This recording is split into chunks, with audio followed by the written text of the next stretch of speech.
観測不可能です。得意点では我々の知るあらゆる法則も方程式も破綻します。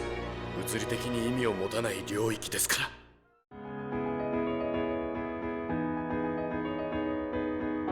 레이의 보안은 세트장에서 진행되는데요. 이것의 의미는 순환하는 에바의 세계에서 레이라는 역할을 계속 수행하겠다는 걸 나타냅니다. 아스카와 카오루와는 다르게 레이는 신지의 본 모습으로 보안을 합니다. 레이에게는 이미 검은 레이를 통해 이바쇼라는 자신이 있을 수 있는 곳을 스스로 찾았고 외롭다는 감정까지 느낄 수 있게 되었기 때문에 다른 인물로 보안할 필요가 없기 때문입니다. 에바 파일럿의 보안의 목적은 에바를 없는 세계로 고쳐쓰기 위함입니다. 에바가 없는 세계가 된다면 에바 파일럿이 있던 세계는 사라지고 에바가 없던 세계로 더 씌워지게 됩니다. 그렇게 되면 에바 파일럿 또한 진공붕괴로 소멸하겠죠. 신지는 그렇게 되지 않게 하기 위해서 신 죽이기를 하기 전에 에바 파일럿이 아닌 삶으로 바꿔준 것입니다. 그리고 신지 역시 진공붕괴 과정에서 무사할 수 없습니다. 그래서 레이에게 마리씨가 구해주러 올 거라는 이야기를 한 것입니다. 에바가 없는 세계로 바꾼다고 해서 있었던 일이 없었던 일이 되는 것은 아닙니다. 이는 슈타인즈 게이트에서도 중요한 부분입니다. 누군가는 기억을 온전히 가지고 있어야 하고 그래야지만 목적을 잃지 않고 하고자 하는 일을 완수할 수 있기 때문입니다. 安心して。そう、わかった。イカリくん、ありがとう。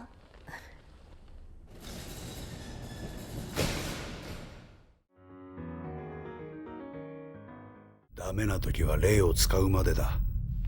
霊を初号機にあまりに危険すぎないか。ただいま。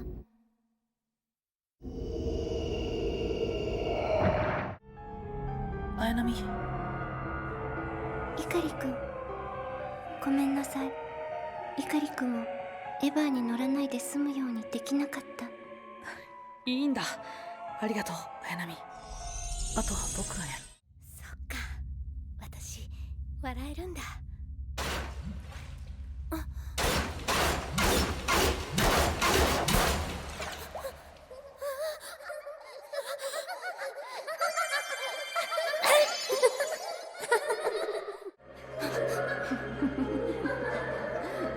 四季並みタイプ、私のオリジナルか。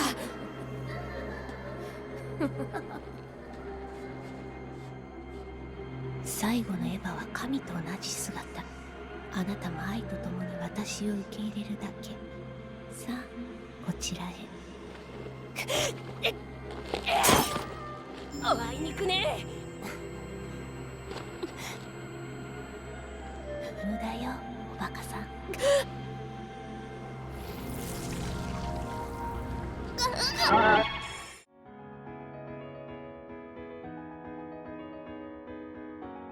아스카의 보안 과정은 저번 영상에 설명이 되어 있으니 그 부분 말고 그때 이야기를 하지 않았던 다른 부분을 이야기하겠습니다. 겐도, 카오루, 레이와는 다르게 아스카의 보안은 조금 다릅니다. 다른 이들은 스스로 퇴장하는 모습을 보여준 반면 아스카는 스스로 나간 게 아니라 신지의 선택에 의해서 켄스케의 집으로 보내졌고 새로운 육체를 받아 현실 세계에 머물게끔 해준 것이죠. 아스카의 입장에서는 어처구니가 없을 만한 상황이죠. LCL의 바다에서 신지는 무언가 마음의 보완을 해줄 것처럼 하더니 그냥 보내버렸으니까요. 이렇게 보면 아스카의 보완이 상당히 미완성으로 끝나는 것처럼 보이는데요. 저는 여기에 분명 이유가 있을 거라고 생각합니다만 이번 영상에서 봐야 할 것은 그 부분이 아니라 아스카가 왜 누워 있었는지입니다. 그 부분은 엔딩을 바라보는 시각을 바꿔줄 수 있기 때문에 저는 그 부분을 주목하겠습니다.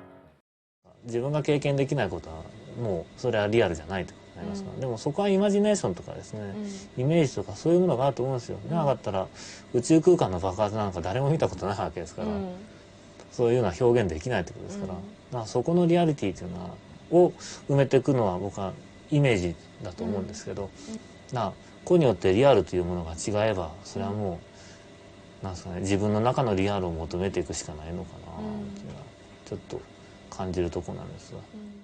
イマジナリーインダクションシステム、思いを形に変える力。君が人間と同じ心を持っているからこそ使っていい力なんじゃないのかな。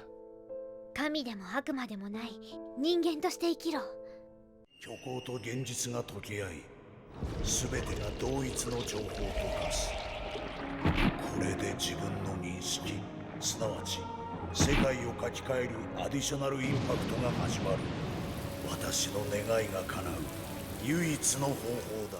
이 말을 들어보면 에디셔널 임팩트의 주체가 된 신지가 나오는 장면은 모든 것이 실제의 모습이 아닐 수도 있다는 소리입니다.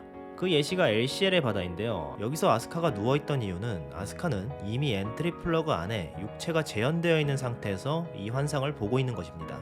그러니까 아스카가 LCL의 바다에서 일어나지 않고 누워있던 이유는 LCL의 바다 그 장면부터 아스카는 이미 엔트리 플러그 안에 누워있었던 겁니다. 누워있었으니까 누워서 뒤척이는 모습만 묘사가 된 것이죠. 이러한 시각을 가지고 시네바의 엔딩을 본다면 조금 다르게 보입니다.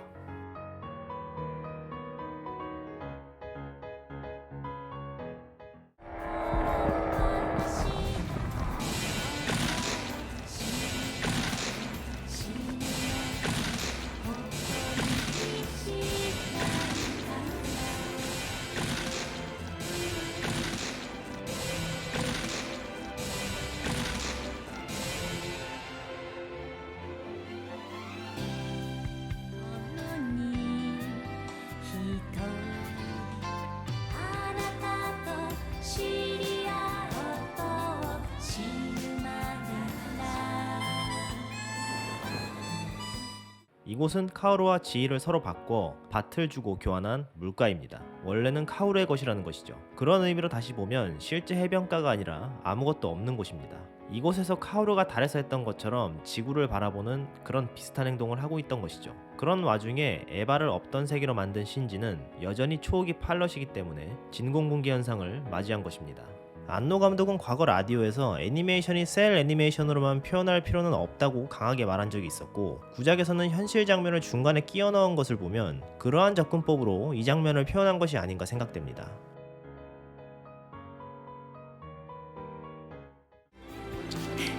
기리기리 세이프네. 마리さん 라고 말하며 등장하는 마리는 신지의 소멸을 막아줍니다. 마리의 안경은 울트라맨 변신 장치의 오마주입니다.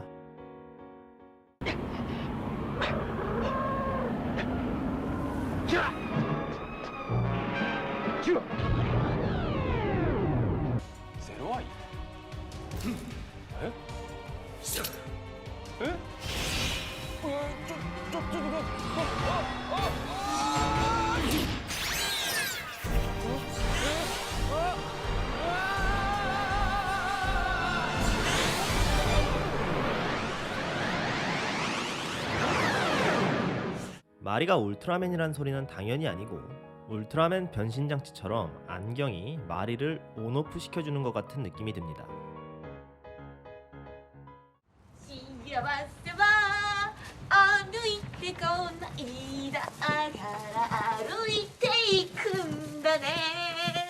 큐티아니는 인조인간이고 박사의 죽은 딸을 베이스로 만들었습니다. 마리의 설정에 이런 게 있어도 재미있겠죠? 울트라의 어머니 마리라는 설정도 머리 모양과 이름 때문에 오랫동안 탐구되어 온 주제입니다. 신 에바에서는 이스카리옷의 마리아라는 게 마지막에 나와서 배신자의 설정에 초점이 매우 맞춰져 있는데요. 마리아라는 이름으로 알 수 있는 것이 하나 더 있습니다. 바로 베타니아의 마리아입니다. 이 이야기의 주제는 같은 상황에서 생각하는 게 다른 것을 말하는 에반게론의 주제와 매우 흡사한데요. 베타니아의 마리아는 아무것도 하지 않고 예수의 말씀을 듣고 언니인 마르타는 아주 바쁘게 예수의 시중을 드는 걸로 상반된 묘사로 전해집니다. 여기에서 말하는 것은 시중을 드는 것도 중요하지만 예수의 발치 앞에서 말씀을 듣는 게 훨씬 중요하다는 걸 말하고 있습니다. 그리고 베타니아의 마리아는 예수를 위해 놀라운 신앙 표현을 하는 걸로도 유명합니다. 知恵と意志を持つ人類は神の手助けなしにここまで来てるよ。ユイさん。 이 대사를 들어보면 신의 도움을 받으면서 여기까지 온 적은 있다는 것처럼 들리며, 대사를 통해 마리는 확실히 현재 인류가 아니라는 걸 알 수 있습니다. いや、リリンの模造品では無理だ。魂の場所が違うからね。あなた方の魂をあるべきところへ返しましょう。宿願たる人類保管計画と定款された神殺しは私が行います。 거기다 에바가 어디까지 일을 해줘야 하는지 이미 알고 있는 듯한 대사를 계속합니다. さようなら、エヴァ5号機。お役目ご苦労さん。2号機、最後の仕事よ。ありがとう。8+9+10+11+12号機。ご苦労様。最後のエヴァンゲリオン。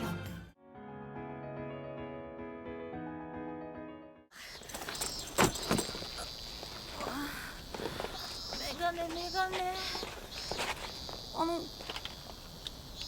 ごめん、大丈夫？ 마리의 안경은 싱크로율이 높아졌을 때 2번 파손됐습니다. さよならエヴァ5号機。お役目ご苦労さん。あと1枚。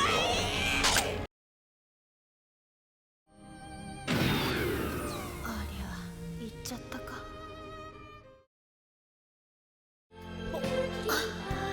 なるほど、都合のいいやつね。第二の少女エヴァ2号機担当パイロットよ。ごめんと。自己紹介まだだったね。私はマリ、巻波マリー・ラストリアス。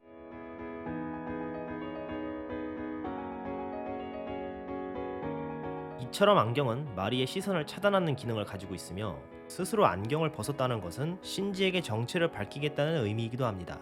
이렇게 우베 싱카 역으로 넘어갑니다. お待たせ、シンジ君。